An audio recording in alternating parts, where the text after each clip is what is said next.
minutos da atenção de todo mundo, por favor. Vai filmar de pé? Não aqui.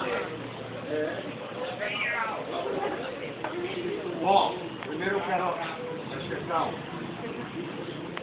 Primeiro eu quero agradecer a presença de todos numa data super importante para a nossa família, que é o 5 anos da Juliana. Obrigado pela presença de todos.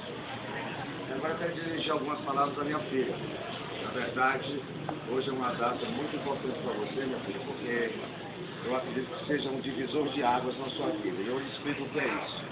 Você está saindo de uma fase de adolescência, de criança, de uma fase adolescente, mas buscando o caminho de ser uma grande mulher. É lógico que com essa mudança, você vai se deparar com muitas coisas agradáveis, muitas coisas desafiadoras, né? Tudo muito novo, namoro, diversão. Ela vai chorar. Mas isso tudo também vem uma certa responsabilidade, um certo dever para com sua família, para com sua avó, para com sua mãe, para com seu pai, para o meio, para com o meio que você vive. Eu acredito que você esteja buscando a sua maioridade a partir de hoje. Mas eu quero que você seja, minha filha, eu quero que você continue sendo essa pessoa maravilhosa que sempre você foi. Que você tenha um objetivo na sua vida, que para mim é o estudo.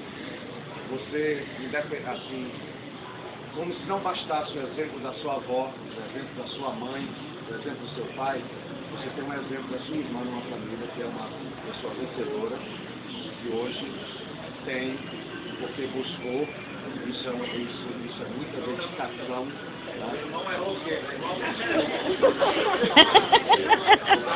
Mas, assim, a partir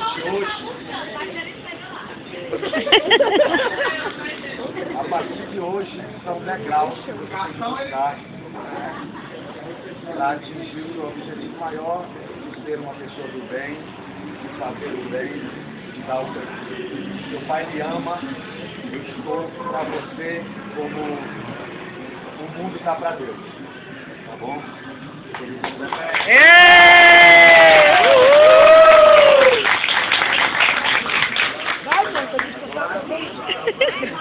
Beijinho.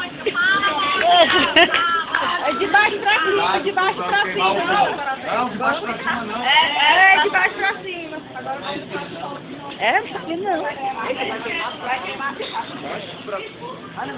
não sabia disso não.